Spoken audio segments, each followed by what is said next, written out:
এক গ্রামে এক দরিদ্র কাঠুরিয়া বাস করত। তার স্ত্রী মারা যাওয়ার পর সে তার একমাত্র মেয়ে চম্পাবতীকে নিয়ে জীবনযাপন করত। চম্পাবতী ছিল অপরূপ সুন্দরী এবং গুণবতী, কিন্তু কাঠুরিয়ার দ্বিতীয় স্ত্রী অর্থাৎ চম্পাবতীর সৎমা তাকে সহ্য করতে পারত না। সে চম্পাবতীকে নানাভাবে কষ্ট দিত। একদিন সৎমা চম্পাবতীকে জঙ্গলে পাঠিয়ে দিল কাঠ কুড়িয়ে আনতে।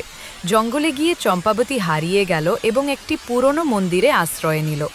সেখানে 7 ভাই, যারা ছিল রাক্ষস, তাদের বাস। কিন্তু তারা চম্পাবতীর সৌন্দর্য ও নম্রতায় মুগ্ধ হয়ে তাকে বোনের মতো আদর করতে লাগল। তারা তাকে রূপবান নামে এক যুবকের গল্প শোনাল, যে ছিল তাদের ছোট ভাই এবং একটি অভিশপ্ত জীবন যাপন করছিল। চম্পাবতী রূপবানের জন্য দুঃখ পেল এবং তার অভিশাপ মোচনের উপায় খুঁজতে লাগল। 7 ভাইয়ের সাহায্যে